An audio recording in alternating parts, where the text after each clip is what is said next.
Buenas tardes a todos. Hoy vamos a ver uno de los últimos temas. Nos quedan 2 o 3 para completar el programa. Vamos a ver el tema de capacitación de brigadas. Ustedes saben que, según la legislación, el decreto 351 en el capítulo 18, artículo 187, dice: nada más que esto, el empleador tendrá la responsabilidad de formar unidades entrenadas en la lucha contra el fuego. Esto lo que nos indica es que nosotros en una planta, en un banco, en un edificio donde haya oficinas, en un local donde se almacenan cosas, hay que tener una pequeña brigada de incendio. Esa brigada dependerá del tamaño y del riesgo. La legislación no da demasiada información. Dice: a tal efecto, deberá capacitar a la totalidad o a parte de su personal, y el mismo será instruido en el manejo correcto de los distintos equipos contra incendio, y se planificarán las medidas necesarias para el control de emergencias y evacuaciones. Es decir, da una idea general, pero no específica de cómo y qué hay que hacer. Con lo cual, nosotros tenemos que evaluar la situación y ver qué tamaño y qué riesgo tenemos. Se exigirá un registro donde se consten las distintas acciones proyectadas y la nómina de personal afectado a las mismas. Cada vez que hacemos un simulacro, tenemos que hacer una planilla donde se diga qué es lo que se hizo y poner los nombres de todas las personas que participaron, cuánto duró, qué ejercicio se hizo, si la capacitación es teórica o práctica, todo ese tipo de información. La intensidad del entrenamiento estará relacionada con los riesgos de cada lugar de trabajo. Obviamente, si yo tengo una planta industrial con muchos riesgos, una petroquímica o una fábrica de algún producto peligroso, tendré que tener más acciones de entrenamiento que las que normalmente se requieren. Acá es importante hacer fijar algunos parámetros. Una cosa que tenemos que hacer es seleccionar a los brigadistas. Para eso tenemos que tener la cantidad de personal disponible. Disponible significa aquellas personas que en caso de emergencia pudieran abandonar su puesto de trabajo sin que pase absolutamente nada. Eso se llama personal disponible. Si yo pongo a alguien que es, no sé, el jefe de planta, lo pongo en la brigada, esa persona seguramente va a estar haciendo otras funciones que son muy importantes y no puede participar de la brigada. Entonces tengo que buscar gente que pueda abandonar su puesto de trabajo sin que pase absolutamente nada. Tendré que ver la cantidad de brigadistas, por turno, por tamaño del sitio y por el tipo de riesgo. Por turno, si yo tengo, supongamos, 100 personas en el turno de día, bueno, puedo establecer que una cantidad razonable son 10, 12 o 15 aproximadamente. También tengo que tener en cuenta el tamaño del sitio. Si es una planta que tiene 3.000 metros cuadrados y donde la distancia a correr entre un fuego y las personas no es demasiado grande, con una brigada me alcanza. Si tengo una planta que tiene 10 hectáreas, tendré que tener 2 o 3 brigadas distribuidas a lo largo de todo el sitio, como para que cuando lleguen al lugar no estén destruidos, pues tienen que correr 8 cuadras para ir a apagar un fuego, cuando llegan ya no están en condiciones. Y también tengo que tener en cuenta el tipo de riesgo. Una cosa es establecer brigadas para una petroquímica, para una fábrica de autos, para una central nuclear, y otra cosa es para un depósito donde lo que yo guardo son materiales de construcción, donde la posibilidad de riesgo es muy baja. En la selección de los brigadistas tengo que tener en cuenta la edad. Es razonable que tengan más de 20 años y menos de 40. No es un requisito fundamental, pero es lo que se acostumbra a hacer. Buena condición física, eso se hace o se prueba a través del servicio médico, es decir, que no tengan enfermedades importantes, que no tengan alguna restricción cardíaca, que no tengan asma o cosas por el estilo. Tienen que tener conocimientos generales y específicos de la planta. No es conveniente tomar gente para la brigada que tenga muy poca antigüedad. Es preferible que por lo menos tengan 2 o 3 años en la planta, que conozcan todos los sectores de la planta o del edificio, y que se puedan manejar bien. Tienen que tener conocimientos generales y específicos en cuanto al riesgo propio de cada sector.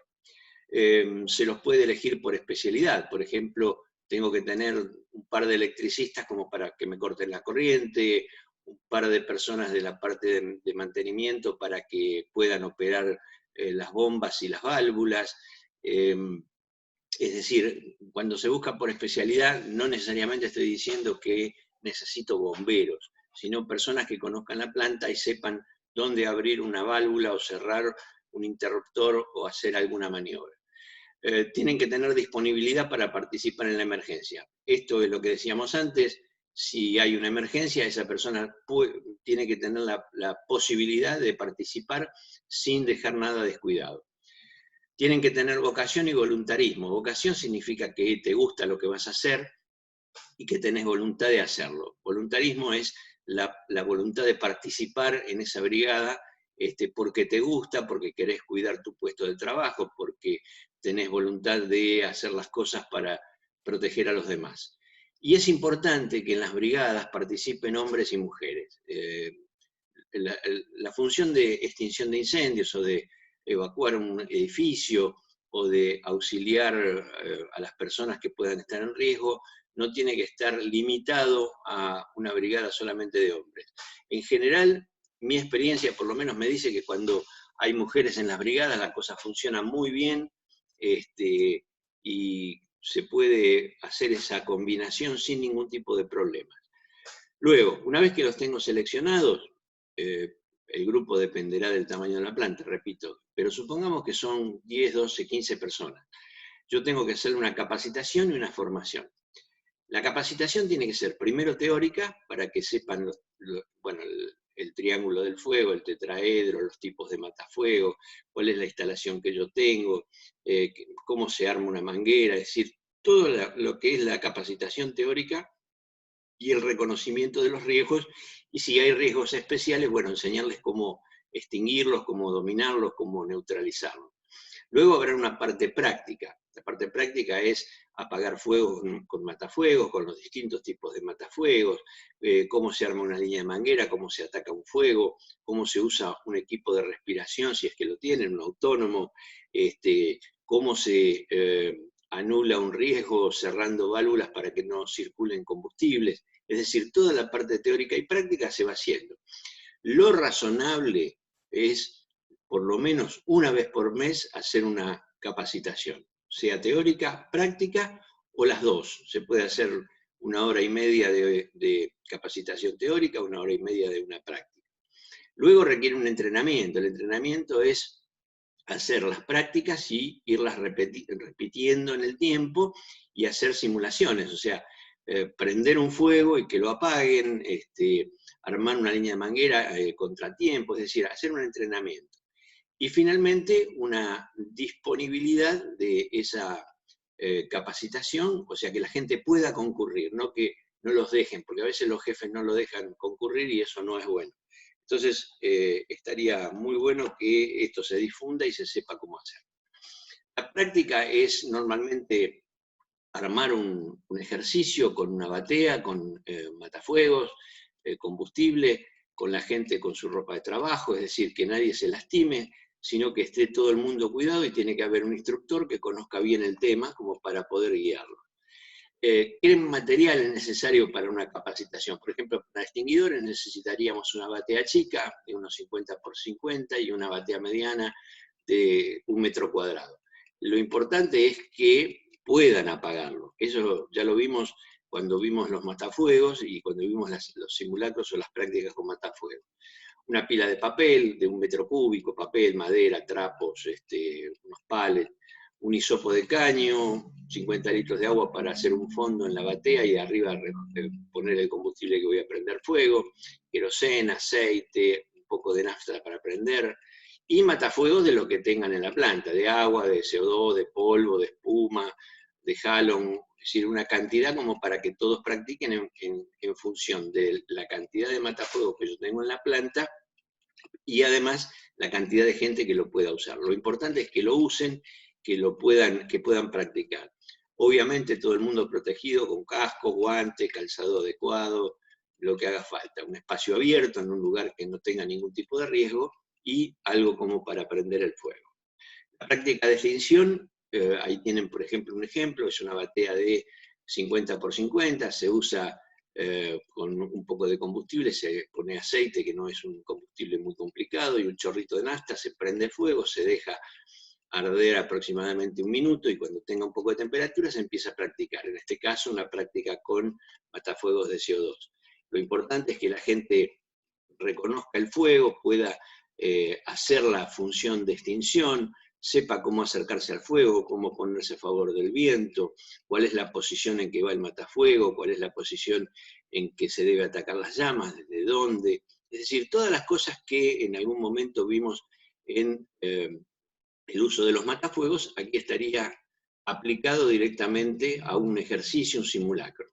Estos simulacros se pueden hacer programados, es mejor que se hagan programados, se pueden hacer como un zafarrancho, es decir, de repente se prende fuego algo, a ver cómo reacciona la gente de la brigada.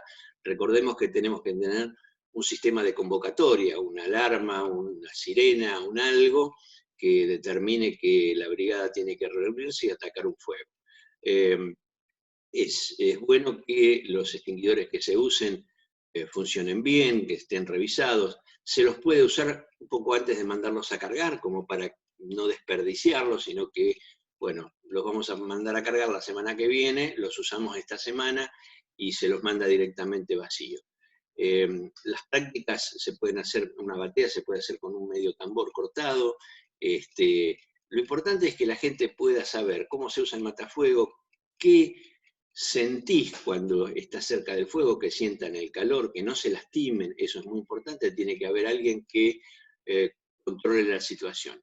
En el caso de la capacitación con mangueras necesitamos una cosa un poquito más grande, una batea de 1 metro cuadrado, también una pila de maderas, de trapos para que la puedan apagar, combustible, 6 tramos de manguera para las prácticas, 2 lanzas de chorro pleno y 2 de niebla, llaves ajusta unión, hidrantes que tengan presión necesaria, los mismos hidrantes de planta, que de paso se prueba si funcionan las bombas y si las mangueras están en buen estado, y protección para las personas. En las prácticas nosotros podemos hacerlo con la brigada y podemos hacerlo también con la gente de planta, para que todo el mundo sepa cómo se utilizan estos equipos, estos elementos.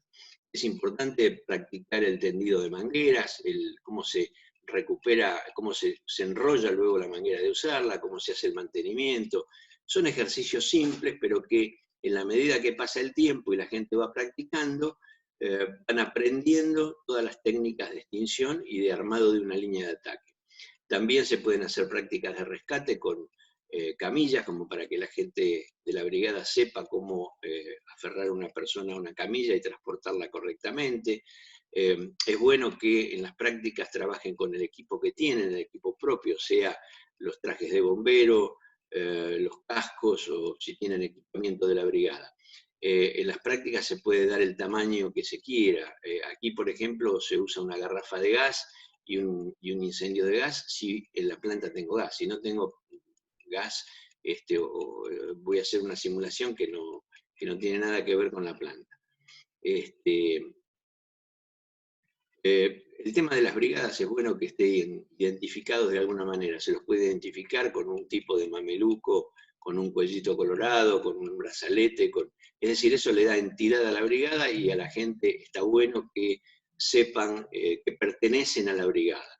Eso se usa para los ejercicios, no es necesario que lo usen todo el día, pero en los ejercicios que no arruinen su ropa, que no la mojen, porque después tienen que seguir trabajando. Y es bueno que la práctica se vaya incrementando, es decir, yo empiezo con una batea de 1 metro cuadrado y después con el tiempo voy aumentando el tamaño de la batea para que el fuego se haga cada vez más complicado de apagar, más difícil, y tenga más realismo a lo que sería un incendio real. Es bueno que la gente participe de las prácticas de extinción y sepa cuáles son los equipos y los elementos que tienen en la planta para usarlos correctamente. También es bueno que la brigada participe en los simulacros de evacuación, que ya lo vimos en otra unidad, y ahí es importante crear algún tipo de ejercicio que tenga cierto realismo.